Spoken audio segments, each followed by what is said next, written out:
Sakamoto days enemy के episode third में हमें दिखाया जाता है कि लू अपने काम पर 2 घंटे लेट आती है। तो सीन उस पर चिल्लाने लगता है, लेकिन लू तो उस पर ध्यान भी नहीं देती है। उसके बाद वो नोटिस करता है कि लू ने डिटर्जेंट को फ्रीज में रख दिया है। तो वो फिर से उस पर क्रेजी हो जाता है। उसके बाद फिर वो देखता है कि लू ने सभी सामानों को एक साथ रख दिया है।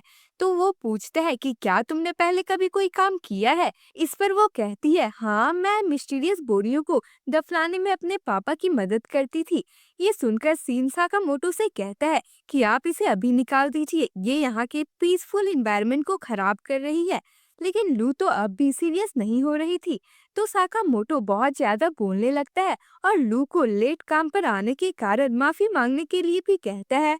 और साकामोटो को इतना ज्यादा बोलते हुए देखकर दोनों काफी हैरान हो जाते हैं, क्योंकि वो मुश्किल से बस 2-4 वर्ड्स ही बोला करता था। फिर वो उन दोनों को काम देकर वहां से जाने लगता है। और यहाँ सीन की हालत और भी ज्यादा खराब हो जाती है, क्योंकि वो साकामोटो का दिमाग नहीं पढ़ पा रहा होता है। फिर साकामोटो उन्हें आपस में फुसफुसाते हुए देखकर कहता है कि तुम लोग क्या बातें कर रहे हो, आखिर मैं भी तो एक इंसान हूँ। और सीन सोचता है कि ये सिर्फ बातें ही नहीं कर रहे हैं, बल्कि इसकी तो पूरी पर्सनैलिटी ही चेंज हो गई है। तभी वहाँ एक और साकामोटो आ जाता है, जिसे देखकर सीन और ली की तो फट जाती है। फिर एक साकामोटो आराम से जाकर पेपर पढ़ने लगता है। तभी दूसरा वाला उस पर चाकू से अटैक कर देता है, लेकिन वो बच जाता है। और दोनों एकदम से एक दूसरे पर चाकू और गन पॉइंट कर देते हैं, लेकिन फिर दोनों एक साथ अपने हाथ पीछे कर लेते हैं। फिर साकामोटो कहता है कि बहुत दिनों बाद मिले नागुमो। और तभी दूसरा बंदा अपने रियल फेस में आ जाता है, जिसे देखकर सीन सोच में पड़ जाता है कि ये इसने कैसे किया। तभी नागुमो सीन और लू के शौक वाले चेहरे को देखकर हंसने लगता है, जिससे वो दोनों गुस्सा हो जाते हैं और नागुमो को बजा देते हैं। लेकिन फिर भी वो हंसना बंद नहीं करता है। तो सीन पूछता है कि ये कौन है। इस पर नागुमो बताता है कि मैं पास के सुपरमार्केट में काम करता हूँ और मेरी उम्र सिर्फ 18 है। तभी साकामोटो कहता है कि ये एक हिटमैन है, जिसने मेरे साथ ही काम करना स्टार्ट किया था और ये अभी 27 का है। एंड झूठ बोलने के कारण वो लोग फिर से उसको बजा देते हैं और फिर एक चेयर से भी बांध देते हैं। उसके बाद नागुमो साकामोटो के ऊपर लगे बाउंटी के बारे में बताता है, जिसका रिवॉर्ड 1 मिलियन येन का है। तो सीन और लू को इसकी ये बात भी झूठ लग रही होती है। तो वो कहता है कि ये झूठ नहीं है, कल ही हमें ये बात ऑफिशियली पता चली है और कल तक शायद इसे ऑनलाइन भी पोस्ट कर दिया जाएगा।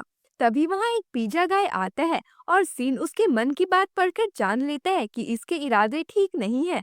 तब तक वो नागुमो को हॉस्टेज बना लेता है, लेकिन साकामोटो तो पिज्जा खाने में बिजी होता है और उस पर ध्यान भी नहीं देता है, जिसे देखकर उसे बहुत ज्यादा गुस्सा आ जाता है और वो नागुमो को मारने की धमकी देता है।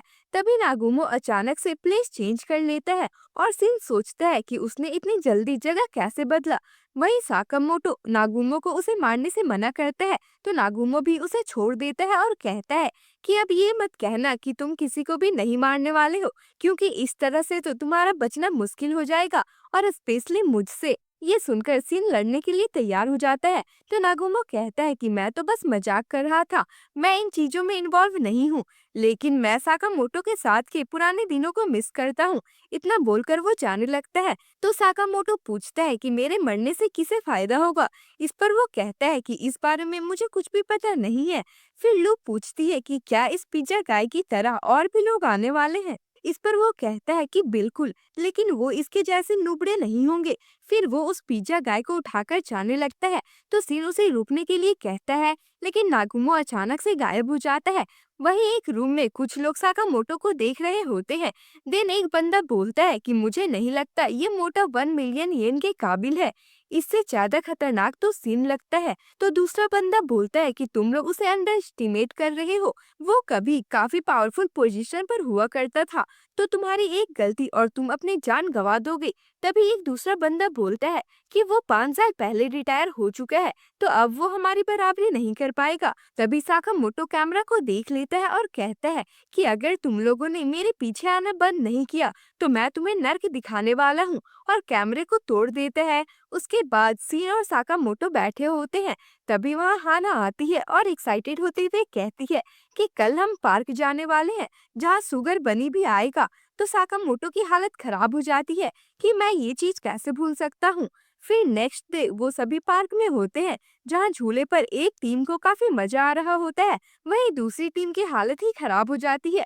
फिर झूले से उतरने के बाद साकामोटो को उल्टी जैसा लग रहा होता है, तो सीन कहता है कि मैं अभी डॉक्टर को कॉल करता हूँ। इस पर ओई कहती है कि इतना भी ड्रामेटिक मत बनो, ये बस पानी पीकर ठीक हो जाएगा। फिर हाना पार्क का मैप निकालकर कहती है कि मुझे तो सुगर बनी को देखना है, वो काफी क्यूट है। वहीं नागुमो की बात के कारण सीन और साकामोटो की हालत खराब होती है। फिर सीन लू से कहता है कि हम आसपास नजर रखेंगे। आज का हमारा 2 मिशन है, पहला दुश्मनों को रोकना और दूसरा साकामोटो सर को फैमिली टाइम एंजॉय करने देना। इस पर लू कहती है कि यहाँ काफी लोग हैं, तो हम अपने दुश्मनों को कैसे पहचानेंगे। तो सीन कहता है कि ये तुम मुझ पर छोड़ दो, मैं 30 मीटर के रेडियस तक लोगों का माइंड पढ़ सकता हूँ।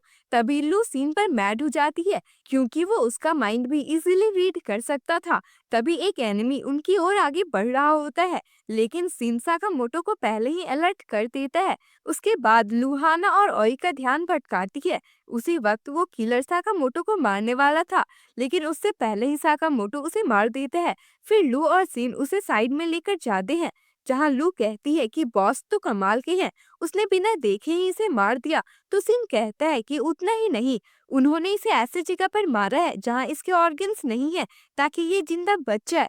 फिर वो उसे वहीं छोड़कर चले जाते हैं। वहीं उन्हें दूर से एक बंदा देख रहा होता है, जिसके पास साकामोटो और सीन की इंफॉर्मेशन भी होती है।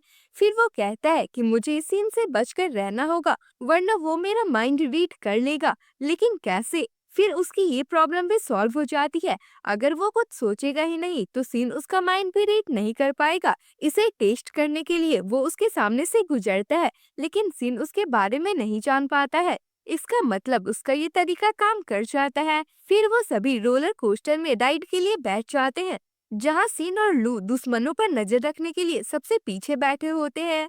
फिर उनकी राइड स्टार्ट हो जाती है, तो लू को सिल्वर हेयर वाला बंदा थोड़ा अजीब लगता है। तो सीन कहता है कि तुम ऐसे ही किसी पर भी शक नहीं कर सकती हो। तभी वो बंदा सोचने लगता है कि इन लोगों ने मुझे कैसे पहचान लिया, जिसे सीन रीड कर लेता है और एकदम से अपने सेफ्टी बेल्ट को खोलने लग जाता है। लेकिन जब वो नहीं खुलता, तो वो साकामोटो को कॉल करके उसके बारे में बता देता है, और तभी वो बंदा साकामोटो पर शूट कर देता है। लेकिन साकामोटो तो अपने ग्लासेस की मदद से बुलेट को रिफ्लेक्ट कर देता है, और वो बंदा उसके बुलेट प्रूफ ग्लासेस को देखकर थोड़ा हैरान होता है। उसके बाद सीन सेफ्टी बेल्ट को खोल लेता है और जंप करके सीधा उस बंदे के ऊपर लैंड करता है। फिर उसकी सेफ्टी बेल्ट को खोलता है और उसे लेकर जंप कर देता है, और फिर दोनों ही ट्रैक पर लैंड करते हैं। एंड सीन कहता है कि आज साकामोटो सर छुट्टी पर है, तो मैं उनकी जगह तुमसे फाइट करूंगा। एंड वो बंदा तो बिल्कुल चिल होता है। तो सीन सोचता है कि ये आखिर इतना शांत क्यों है। तभी अचानक से सीन के पीछे रोलर कोस्टर आ जाती है, और वो जल्दी से जंप करके बच जाता है। लेकिन तभी वो बंदा उसकी तरफ 2 ब्लेड्स फेंकता है, जिसमें से एक से तो सीन आराम से बच जाता है, लेकिन दूसरे से उसके पैर में एक कट लग जाती है, जिससे उसकी हालत खराब होने लगती है और उसकी आंखें भी लाल हो जाती है। साथ ही उसे दिखना भी बंद हो जाता है, क्योंकि उस बंदे ने ब्लेड में पॉइजन लगा कर रखा था। फिर वो बंदा कहता है कि तुम जल्दी ही मरने वाले हो, तो सीन उसे चुप रहने के लिए कहता है। तो वो बंदा कहता है कि अभी तुम्हारी आंखें मुझे साकामोटो की याद दिला रही हैं। मैंने उसकी आंखों में मौत का दर्द देखा है, जो उसे कमजोर बनाती है। तो सीन कहता है कि तुम क्या बकवास कर रहे हो, वो मौत से नहीं डरते हैं, वो बस एक चीज से डरते हैं, जो कि है अपने फैमिली को प्रोटेक्ट ना कर पाना, और अब उन्होंने इसी को अपना मिशन बना लिया है। इस पर वो बंदा कहता है कि तुम काफी एनोइंग हो। तभी फिर से वहां रोलर कोस्टर आ जाती है, और दोनों जंप करते हैं, लेकिन सीन उसे पकड़ लेता है और एक पंच मारता है। लेकिन वो बंदा उसे रोक देता है और उसके शोल्डर में एक नीडल चुभा देता है, और यहाँ वो बंदा सीन पर भारी पड़ने लगता है। तो सीन आंखें बंद करके सबका माइंड रीड करने लगता है, जहाँ उसे हाना दिख जाती है, जो सुगर बन्नी के बारे में सोच रही थी। फिर सीन उस बंदे को पकड़ता है और सीधा सुगर बन्नी के शो पर लैंड करता है। तो वहाँ का होस्ट उस बंदे को स्टेज से नीचे जाने के लिए कहता है। तो वो कहता है कि तुम यहाँ से चले जाओ, वरना मैं तुम्हें मार दूंगा। तभी सुगर बनी उस होस्ट से कहता है कि मैं यहाँ संभाल लूंगा, तो वो वहां से चला जाता है। एंड सुगर बनी के कॉस्ट्यूम में सीन होता है। फिर सीन उसे एक पंच लगाता है और उसके अटैक से भी आराम से बच रहा होता है। तो वो बंदा सोचने लगता है कि इसे तो दिखना भी नहीं चाहिए, फिर वो इस तरह से कैसे फाइट कर पा रहा है। वहीं हाना और ओई शो को काफी एंजॉय कर रही होती है। फिर वो नोटिस करती है कि साकामोटो तो शो में कुछ ज्यादा ही खो गया है, क्योंकि वो पल के भी झपका नहीं रहा होता है। वहीं साकामोटो के दिमाग में चल रहा होता है राइट, लेफ्ट, ऊपर की ओर मारो, सामने, यानी कि वो अपने मन से ही सीन को फाइट के लिए गाइड कर रहा होता है। वहीं वो बंदा काफी ज्यादा शॉक में होता है। देन उसके अटैक से कॉस्ट्यूम थोड़ी कट जाती है, तो वो देखता है कि उसकी आंखें बंद है। तभी साकामोटो कहता है गेम ओवर, और सीन अपने आखिरी मूव से उसे नॉकआउट कर देते हैं, जिससे पूरी क्राउड काफी खुश हो जाती है और सुगर बनी चीयर करने लगती है। एंड होस्ट भी उसे विनर अनाउंस कर देता है। तो ये हमारा आज का एपिसोड होता है खत्म। अच्छा लगा हो तो सब्सक्राइब कर ले एंड कमेंट में जरूर बताएं कि ये सीरीज आपको कैसी लग रही है। बाकी मिलते हैं अगले वीडियो में, तब तक के लिए बाय बाय।